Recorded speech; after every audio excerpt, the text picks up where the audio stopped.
Hola chicos, ¿cómo están? ¿Qué tal su fin de semana? Espero que todo vaya bien.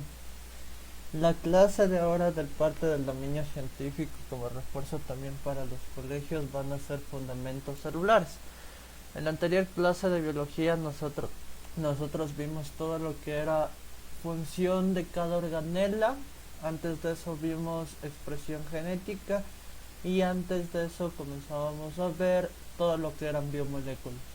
Entonces, muchas de estas biomoléculas, independientemente de la cantidad de lo que se consuma diariamente, van a llegar a ser parte esencial de las denominadas organelas celulares.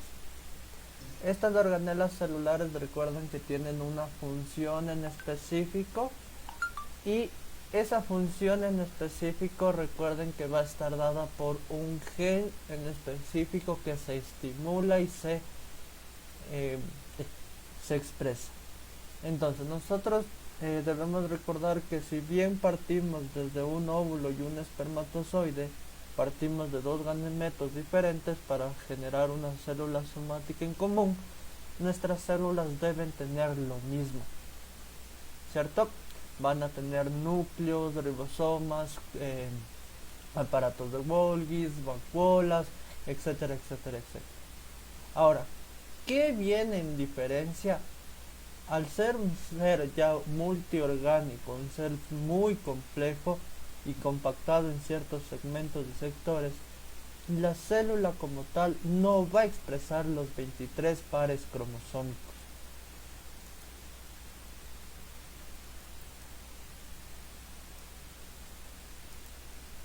Si no expresan estos pares cromosómicos, de estos 23 pares cromosómicos, ¿cómo es que expresa cada célula? ¿Qué expresa, mejor dicho?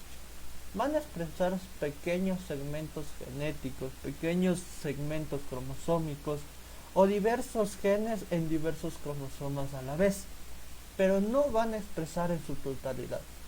Y eso quiere decir también que van a involucrar la cantidad de organelas celulares. ¿Qué quiere decir? Por ejemplo, tenemos célula hepática. Va a expresar ciertos genes de acuerdo a ciertos estímulos, pero la cantidad de suborganelas va a ser distinta. Por ejemplo, a la del corazón, que también van a expresar distintos genes, pero la cantidad de suborganelas o organelas celulares va a ser diferente. Entonces, el principio de las teorías celulares se basa en esto, en que vamos a tener células, si bien son muy semejantes, van a depender de su función y de su cantidad. Entonces, como una breve introducción lo acabado de decir, vamos a lo siguiente. Recuerden que todo lo que ustedes son es una expresión proteica. Desde el color de ojos, color de tipo de uñas, tipo de cabello, tipo de piel, color de piel. Todo en ustedes es una proteína multifuncional o son distintas proteínas que tienen distintas funciones. Proteínas que se pueden ver tanto por el fenotipo expresado o proteínas que nosotros tengamos por el genotipo heredado. Entonces, todo en nuestro cuerpo es una simple proteína. Proteína que va a cumplir distintas funciones o múltiples proteínas que van a tener que cumplir funciones. Entonces, si nosotros nos regresamos a cómo comenzamos esta parte de biología, recuerden que nosotros teníamos los denominados bioelementos, que son el carbono, hidrógeno, oxígeno, nitrógeno, fósforo y su versión PS. Y esas se iban a conjugar en lo que se llamaban biomoléculas, que son los carbohidratos, lípidos, proteínas y ácidos nucleicos en la función orgánica, y en la inorgánica los elementos trazas, que son minerales, y el agua obviamente. Cuando yo genero todas estas biomoléculas, las uno en distinta cantidad, distinta concentración y distinta configuración, voy a generar lo que vimos en la anterior clase, las organelas celulares, núcleos, ribosomas, cloroplastos, aparatos de Golgi, etcétera, etcétera. Ahora, todo ese conjunto creado, a toda esa magnitud creada, se la va a llamar ahora principio celular o célula como tal. Y ahora, si la célula es muy desarrollada porque contiene mucha, pero mucha información, y esa información ya está compactada, ordenada y de una manera ya codificada, las células llegan a tener mucho espacio y por ende llegan a ser muy, pero muy desarrolladas, muy evolutivamente comparadas a otras células que su material genético no está compactado. Entonces va a haber varios criterios, tanto en la expresión de los fundamentos celulares, en base a esto, recuerden, y vuelvo a ser puntual en esta parte. Depende de los genes que ustedes expresen por célula, por eso existen distintos tipos de células en su cuerpo, célula hepática, célula cardíaca, célula pulmonar, célula nerviosa, etcétera, etcétera, etcétera. Y esas células, si bien son semejantes entre todas ellas, son semejantes parcialmente, porque la mayoría va a tener distinta cantidad de organelas en distintas concentraciones. ¿Sí? Entonces, una célula siempre va a depender de la cantidad que tenga para expresar estas organelas y de la expresión de dichos genes que van a ayudar al estímulo frente a esas células. Es decir, si yo necesito purificar mi sangre, si yo necesito almacenar colesterol, si yo necesito fabricar proteínas, estoy hablando obligatoriamente de mis células hepáticas, porque son las funciones tras el estímulo que hacen mis células del hígado. Si yo necesito eliminar sustancias tóxicas, eliminar orina, formar orina, obviamente estoy hablando ya de mis células que por estimulación llegan a cumplir esta función. Y otra vez, si bien todas ellas van a tener lo mismo, lo que difiere es la cantidad de lo que poseen y el gen que estén expresando. Entonces, basado en eso, porque ya estamos un poquito más adelante, llegan los postulados de la teoría celular. Los postulados de la teoría celular, ya de una manera muy fácil y sencilla para verlo, tienen tres partes: un anatómico, un fisiológico y uno de origen. El del origen es el que ustedes siempre les mencionan en los del colegio. Uno de los postulados de la teoría celular es que toda célula que se vaya a formar tiene que venir de una división de una célula ya existente. Es decir, una célula puede dividirse y formar dos células hijas, o una célula puede dividirse y puede generar una hija y seguir siendo madre. Entonces, ese es uno de los primeros postulados. Toda célula que quiera formarse tiene que venir de una división celular. Ahora, el otro, que siempre también les mencionan, el anatómico. Todos los seres vivos están formados por una o más células. Y dependiendo de la cantidad, va a depender de la complejidad de dicho organismo. Si yo tengo un organismo que es sumamente microscópico, sumamente diminuto, sumamente no tan evolutivo, obviamente la cantidad de células va a ser una sola, porque este tipo de célula va a generar la misma función para la cual está diseñada, o varias funciones para la cual está diseñada. Pero en cambio, si nosotros nos vemos como un organismo multicelular, cada una de nuestras células va a cumplir distintas funciones con distintos propósitos y distintos estímulos para poder generar lo que llamamos organismo. Entonces ahí viene un concepto que vamos a ver más adelante, que cuando yo puedo llamar organismo unicelular y pluricelular o multicelular. Y el fisiológico, que es el más importante. Todas esas células llevan a cabo todas las reacciones metabólicas, absolutamente todas las que son de su cuerpo en sí. Pero para que pueda llegar a este metabolismo metabólico o esta reacción metabólica, ya sea de carácter anabólico, que es crear sustancias, o catabólico, que es destruir sustancias para tener requerimientos, el fisiológico va a depender obligatoriamente de los genes y de los estímulos que nosotros le demos a nuestro cuerpo, y obviamente de la proteína en su cantidad y función específica que necesita.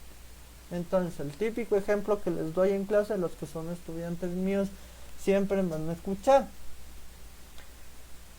¿qué pasa si yo recibo mucho sol?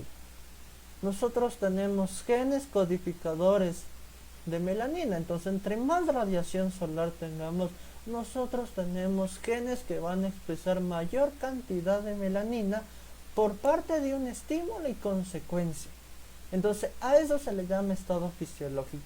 Y todas las células, se vean o no se vean, van a generar esto. Entonces, los tres postulados de la teoría celular van a basarse en que todo organismo está generado por células. Y estas células a su vez también suelen llamarle la unidad funcional, la unidad básica de la vida. Segundo, que toda célula, para que pueda ser formada, tiene que obligatoriamente venir de una célula o de una división de una célula preexistente. Y el último, que toda célula tiene un metabolismo establecido por su condición o estímulo genético y por ende va a generar una proteína. Una proteína simple, una proteína mixta, que es la función total corporal. Hasta ahí, chicos, háganme saber. ¿Dudas? ¿Entendido todo?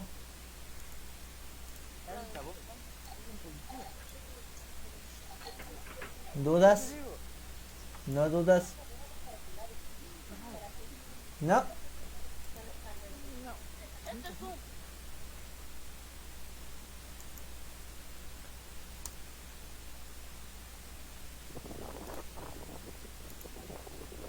ver.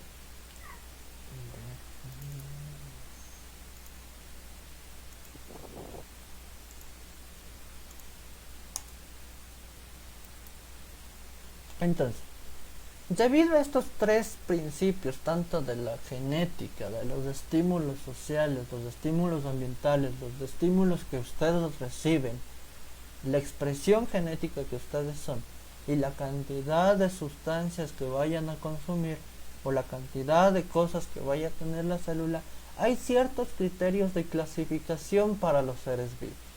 Entonces, los seres vivos van a clasificarse respecto a 4 formas. Según la nutrición, según el número de células, según la presencia o ausencia de núcleo o según la presencia de una pared celular. Muchos de estos se van a basar en el simple hecho de que es más capaz o es más evolutiva porque tiene compactación y tiene organización en su codificación genética. Entonces, al yo tener todo un sistema ya codificado en genes y en cromosomas, el espacio se optimiza y se eficacia. ¿Sí? Entonces, los criterios de clasificación de los seres vivos, el más tomado hace muchos años era el de tipo de nutrición. Recuerden que una nutrición se basa como aquel requerimiento tanto energético y material que ustedes necesiten. Al decir energético vamos a hablar de energía y al decir material, obviamente de materia, ya sea esto orgánico o inorgánico. Es el que siempre está tomado, ahora ya se agregaron los otros. Entonces, por su nutrición debemos entender, Jorge, ¿no qué? Nadie responde. Por su nutrición, ustedes deben entender que por su nutrición debemos saber lo siguiente.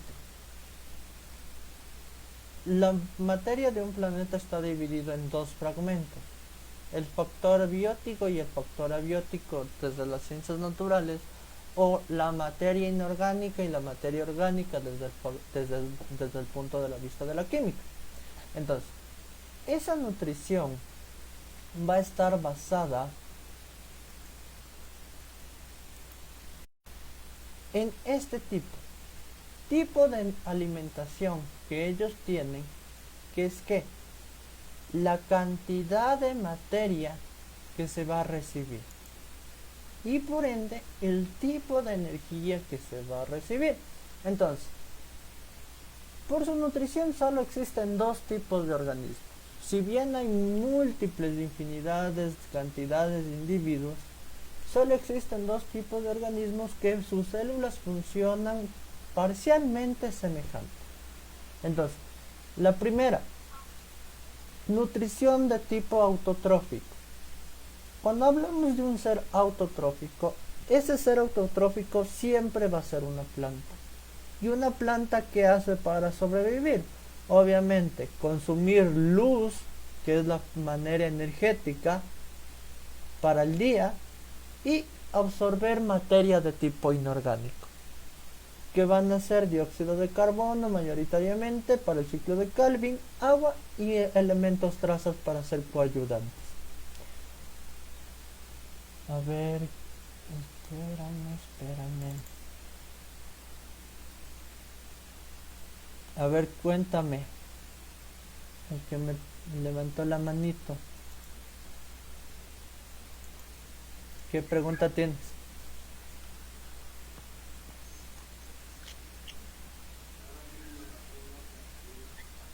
¿Alguien me levantó la mano?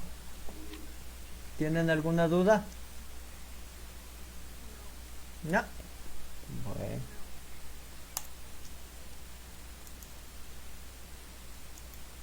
Entonces, por su nutrición, los seres autotróficos que van a ser la energía lumínica y obviamente la materia inorgánica. Entonces, aquí lo que ustedes deben considerar es lo que ya vimos cuando vimos biomoléculas.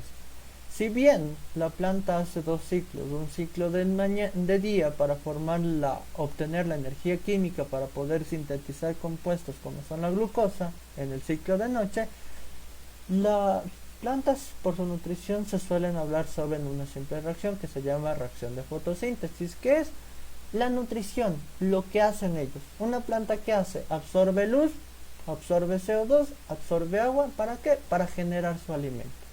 Ese alimento global para toda la población, para todos, siempre va a ser la glucosa. Ahora recuerden que la glucosa como tal no es solo de un tipo. Existen millones o miles de enantiómeros que son configuraciones o son glucosas que tienen radicales en distinta posición. Y si nosotros recordamos que era un carbohidrato, el carbohidrato es en base de glucosa y esta glucosa cambia radicalmente de acuerdo a la posición de sus OHs. Entonces, esta glucosa, si bien como molécula representa todos los tipos de glucosas que pueden existir, todas las plantas van a generar distintas cantidades o distintas formas de enantiómeras o isómeras de glucosa. Y ese es el propósito porque ciertas plantas no van a ser consumidas. Porque si el propósito de aquí es generar alimento para el siguiente nivel alimenticio, todos tendrían que comer esos alimentos. Ahora, debido a la configuración, debido a la manera del enlace de estas glucosas, cómo se van uniendo de distinta forma, ya no se puede digerir. Porque recuerden que para poder comer un alimento, yo tengo que romper el enlace macro que tiene esa conjugación de glucosa. Por ejemplo, si pensamos que esta planta es un tubérculo, es unas papas, las papas van a generar glucosa. Y esa glucosa va a tener una forma específica de unión que se va a llamar almidón. Para yo poder comer esas papas, mi saliva, mi cuerpo tiene que genéticamente producir una proteína capaz de romper el almidón que se va a llamar amilasa. Por ejemplo, yo no puedo comer césped, no puedo comer árboles, no puedo comer cierta materia de tipo de una planta, porque la mayoría de las plantas van a generar algo que se llama celulosa como pared celular. Y si bien esta pared celular sigue siendo glucosa, nosotros genéticamente no tenemos esa enzima o esa proteína genética para poder romper, como es el caso de ciertos animales o de ciertos individuos bacterianos. Entonces, cuando yo no puedo alimentarme de un alimento, cabe la redundancia, a ese alimento no digerible ahora se le llama flora normal, o se le llama flora, o fibra. Fibra suelen llamarlo más comúnmente. ¿Sí? Entonces, tenemos por su nutrición al organismo autotrófico que se basa en energía lumínica, recurso inorgánico para generar materia o alimento orgánico y oxígeno.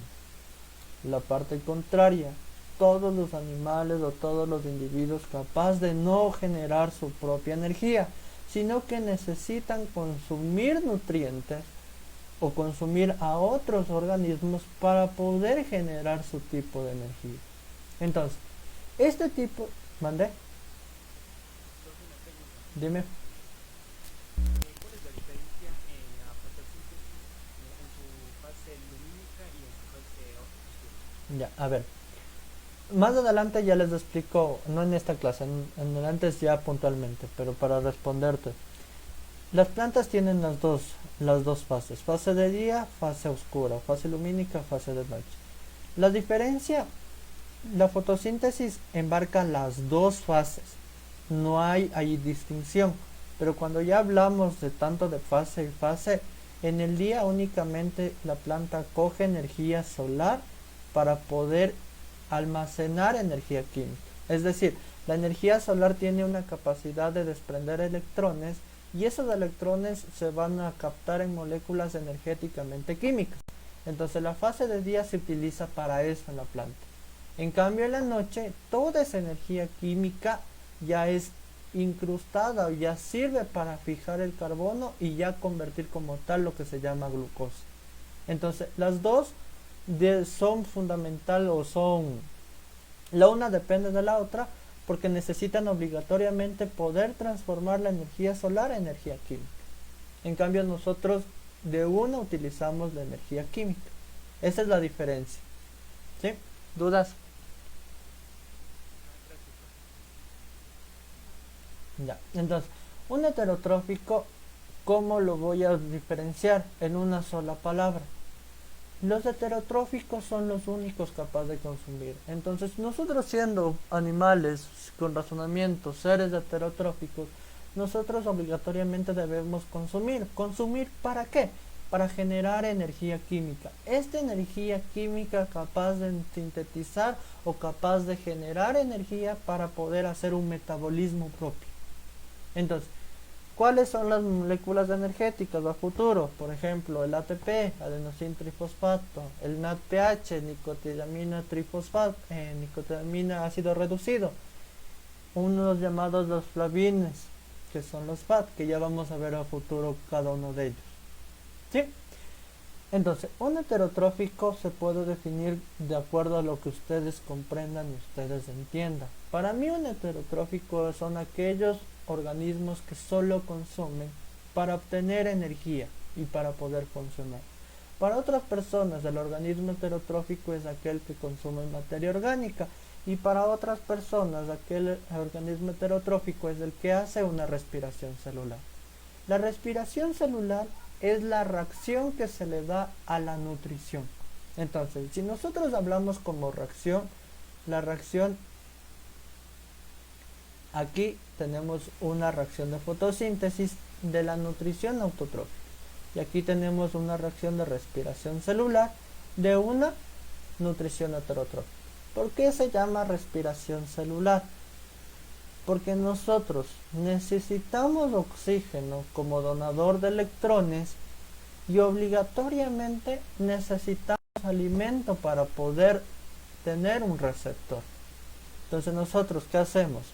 Comemos glucosa, absorbemos oxígeno para generar ¿qué? Energía química que se llama ATP más agua y CO2. Entonces, la misma reacción de fotosíntesis invertida se llama respiración celular.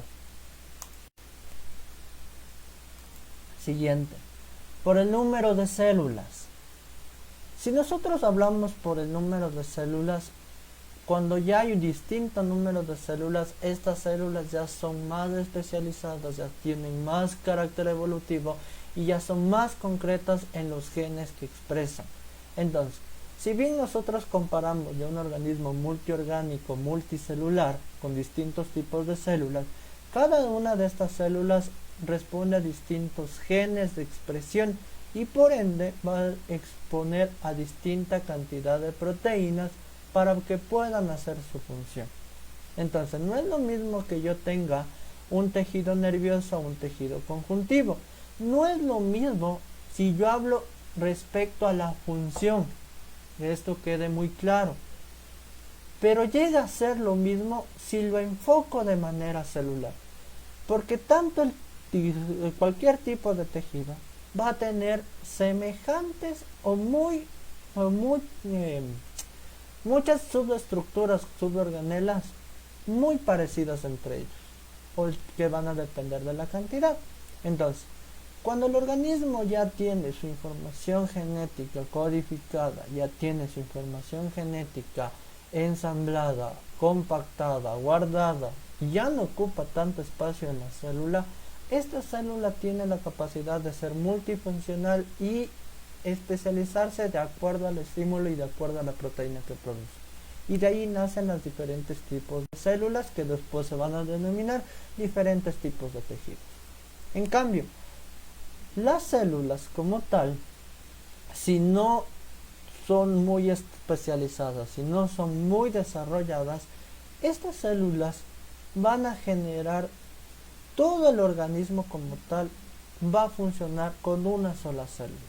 Y es decir que van a tener muy pocas organelas de función y van a ser pero muy poco evolutivos. Por ejemplo, un organismo unicelular, protozoos, ciertos parásitos, hongos de tipo microscópico, tener cuidado porque también hay hongos de tipo macroscópico que son multicelulares, las bacterias, ciertos tipos de algas.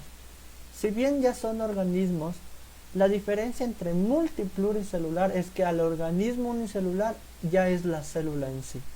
El organismo multicelular resulta ser el conjunto de todas las células que tienen su expresión distinta. Por presencia de núcleo, otra vez requiere este carácter evolutivo. Si nosotros vemos las dos imágenes que yo les estoy presentando, ¿qué podemos darnos cuenta a simple vista?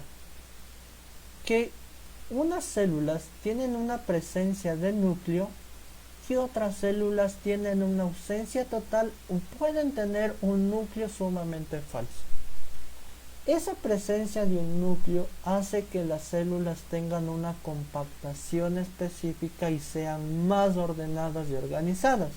Porque no es lo mismo tener toda la codificación genética en toda la célula diseminada y regada, donde no puedo tener espacio para ninguna suborganela específica, a que yo tenga todos mis genes codificados, ensamblados y organizados y que ocupen el mínimo espacio posible, dejando la mayoría del espacio celular para otras funciones, como son ya las suborganelas. ¿Sí? Entonces, cuando no hay núcleo como tal, o hay un núcleo falso, se puede decir, la célula se llama procariota. Las células procariotas van a tener su código genético diseminado en la solución acuosa, que ahora se lo va a llamar, en vez de citoplasma, protoplasma. Pero para yo encontrar información en esta madeja de información genética o en este envoltorio de información genética, para la célula es sumamente difícil, por lo cual la mayoría de estas codificaciones de ADN no son útiles, por lo cual se mantienen ADNs de tipo circular. Esta es una de las diferencias típicas. Aquí las células procariotas siempre van a tener su información en ADN circular, que se los va a llamar plásmido. En cambio, la eucariota va a tener ADN en forma cromosómica, segmentos compactados de genes. Primera diferencia. Segunda diferencia: presencia de núcleo, ausencia de núcleo. Tercera diferencia: no existen organelas específicas para funciones específicas, poseen organelas específicas. Y la última y más importante diferencia: toda célula eucariota tiene su información compactada y organizada, mientras que la célula procariota no la tiene. ¿Sí? Ahora, ¿dudas de esto? ¿Alguna duda? No. Sigamos. Presencia de pared celular. La pared celular otra vez es el conjunto de glucosas, porque las plantas van a generar glucosas. Ahora, estas glucosas depende de cómo se unan. Recuerden, y si no se acuerdan, revisen la clase de biomoléculas y ahí nosotros tenemos algo que se llaman enantiómeros. Un enantiómero, recuerden que son glucosas que tienen distinta configuración, y si al poseer esta distinta configuración, los enlaces que se generan entre ellos son totalmente distintos.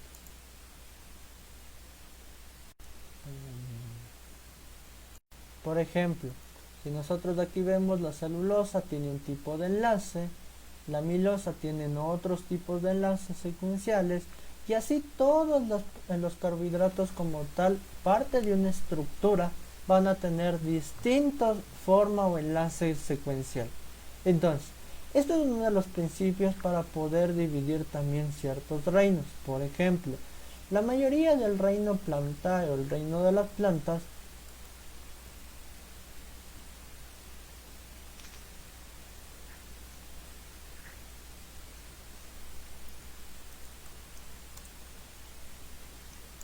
la mayoría de las plantas van a generar este tipo de glucosa, y esta glucosa se va a unir de distinta forma.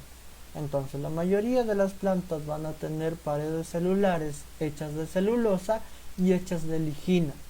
En cambio, si nos vamos al reino animal, los animales, nosotros no tenemos para nada la presencia de una pared celular, porque era una de las diferencias que vimos en la anterior clase. Las bacterias. Si las bacterias también, para poder defenderse del efecto de contrapresión, también generan algo que se llama pared celular, pero esta pared celular depende del tipo de bacteria y no va a ser necesariamente hecho de celulosa, pero si bien es hecho de las mismas formas enantiómeros de la glucosa. Por lo tanto, por ejemplo, bacterias gram positivas tienen una glucosa que se llama peptidoglicano, que no es una celulosa, son otros tipos de glucosas. Por ejemplo, las arqueas tienen otro tipo de pared celular, que es la conjugación entre péptidos glicanos y quitosanos. Reinos protistas también tienen paredes de celulosas en menor medida. El reino fungi también presenta paredes celulares que son también glucosas, pero en distinta forma. Por ejemplo, ellos presentan quitina. Entonces, esta presencia de pared celular, lo que más nos interesa no es cómo está configurada cómo está configurado el enlace, sino cuál es el elemento, cuál es el carbohidrato en sí que pertenece a esa pared celular. Entonces recuerden, lo más común es fungi, quitina, bacteria, peptidoglicano y las plantas celulosas. Y obviamente nosotros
chicos, esperen, ya activo la otra reunión, lo que estamos en Facebook, para responder a las personas que estamos en Facebook hasta el momento.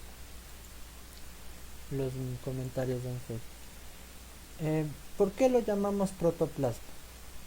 ¿Cuál es el motivo de llamarla protoplasma?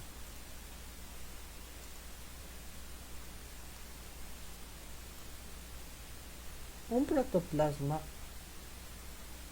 es la conjunción del ADN como tal con toda la solución, con todo lo que tenga. Si nosotros comparamos la eucariota, nosotros tenemos lo que se llama citoplasma. El citoplasma es la conjunción de todo lo que produce la célula, suborganelas, alimentos, desechos, que están, pero no incluyen al núcleo. El citoplasma es toda esa solución, toda esa sustancia que está metida entre núcleo y pared celular. Pero el protoplasma, en cambio, es toda la sustancia que está contenida en la membrana y en la pared celular. Por ende, aquí el protoplasma ya no es un citoplasma porque tiene ADN. Esa es la diferencia porque le llamo protoplasma. A ver, Mau. La taurina también es una molécula energética. No como tal. La taurina es una molécula que genera un estímulo para una producción de ciertos estímulos que van a un estímulo que genera una producción de más eh, energía, se puede decir, como hay un movimiento o un aceleramiento del metabolismo. Eso es lo que genera la taurina.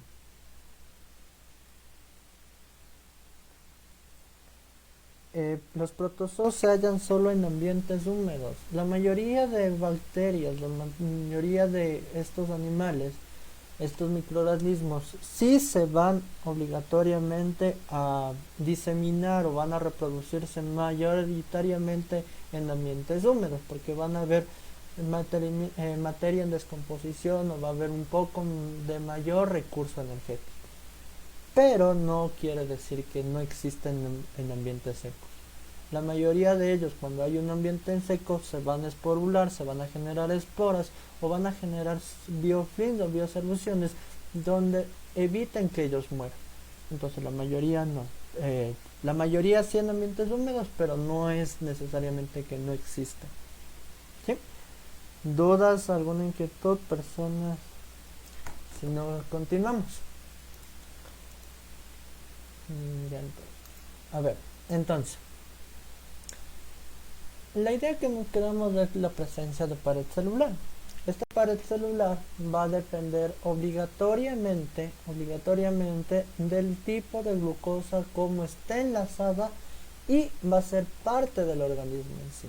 Entonces, para recordar, la mayoría de plantas generan paredes de celulosa y ligina, la mayoría de hongos paredes de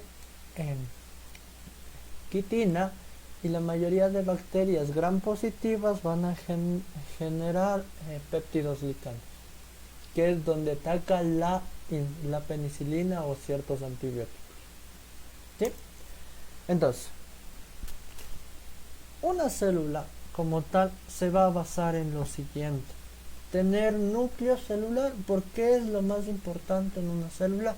Porque si yo tengo este núcleo celular, mi información va a estar compactada y mi información va a poder expresarse más fácilmente respecto a una célula que su código genético no esté ordenado, no esté compactado. Entonces, el núcleo celular va a ser esto. Ahora, este núcleo celular, recuerden que tienen zonas de replicación que se van a llamar nucleolos, donde la mayoría de este código genético va a expresar algo que se llama ARN de tipo ribosómico. ¿Para qué? Para que pueda leerse el código genético y generar una proteína. Entonces, recuerden, vamos a tener primero un tipo de ADN ribosómico o ADN ribosómico. Si nos vamos al ribosoma, la mayoría de estos ribosomas, ¿cuál es la función? Generar mayor cantidad de proteínas, y estas proteínas van a llegar a una forma, una síntesis, que se van a complementar, van a formarse con otras moléculas y van a poder generar proteínas más específicas o proteínas con una función más concreta. Ahora, pero para que yo pueda leer mi código de mensaje, que es del ARN mensajero que viene del ADN como tal, debe ser igualito. Por ende, el ribosoma tiene también ARN ribosómico, que es lo que se generaba en el núcleo. Entonces allí tenemos ADN y ARN. La mitocondria, muchas de las veces para poder expresar ciertos suministros de energía, como son moléculas intermediarias, como es el NADPH, el FADH2, el FAD, el ATP, el ADP y los AMP cíclicos, van a generar ciertos códigos genéticos internos de las moléculas, pero este ADN no necesariamente es parte del núcleo. Entonces, debido a esta presencia de ADNs extracelulares que no vienen precisamente del núcleo, se va a generar algo que se llaman teorías endosimbióticas.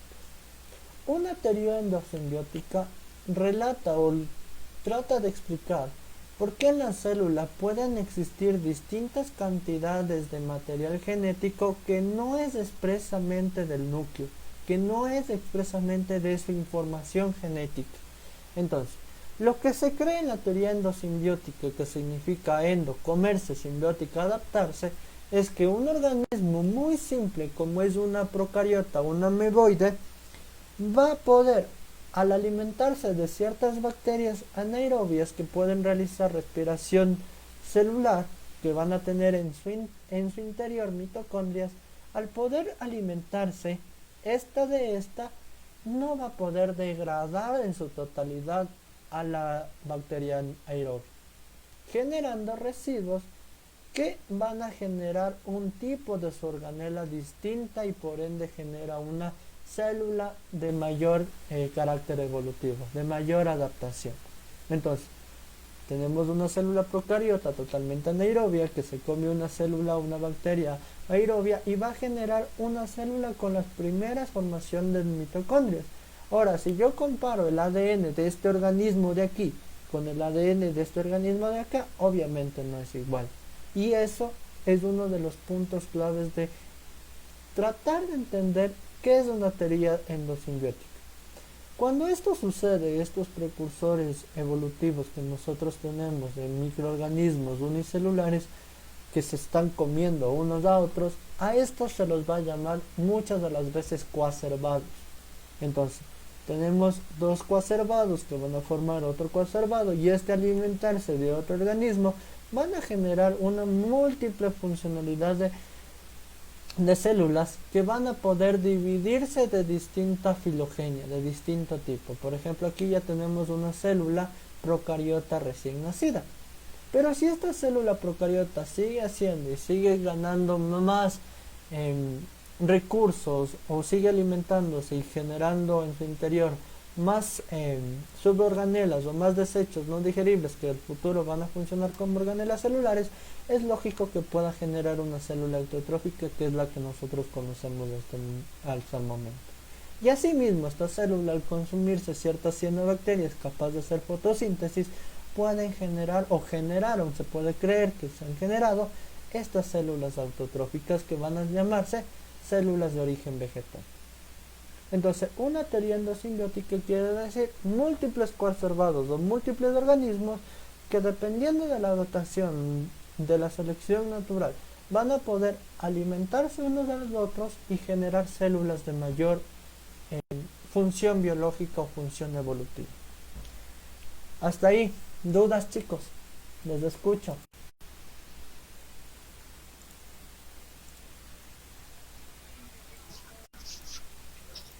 ¿Algunas dudas? Ya. Para la siguiente clase nosotros vamos a ver ya de manera muy puntual qué es fotosíntesis y qué es respiración. Entonces les recomiendo que se revisen la clase de biomoléculas y que se revisen la clase de organelas celulares, porque vamos a necesitar muchos conceptos ya recibidos. Esta parte como tal en el colegio no se evalúa mucho, porque es muy sencillo. Entonces, las típicas preguntas que les pueden o a veces han salido y las que yo pude encontrar son estas dos. Primera, la finalidad de la respiración celular. ¿Qué organismo crea respiración celular? ¿Autotrófico o heterotrófico? chicos. Autotrófico. No. Respiración celular. Heterotrófico, obligatorio. ¿Y para qué nosotros hacemos respiración celular? ¿Cuál es el propósito?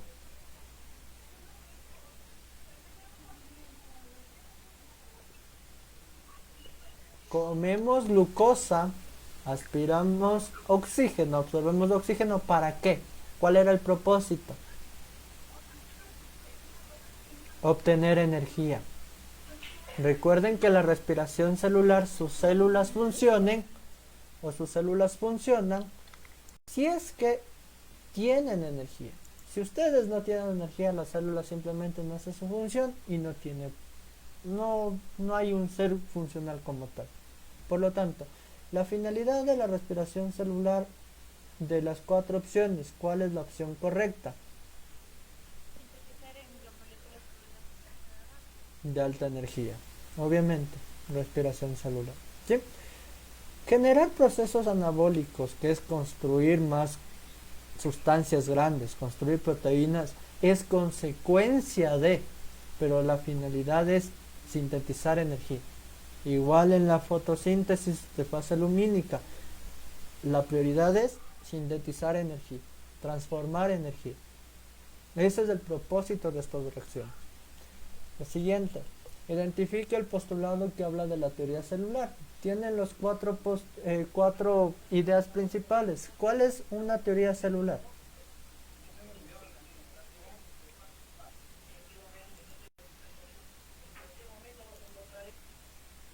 ¿Cuál de todas es teoría celular?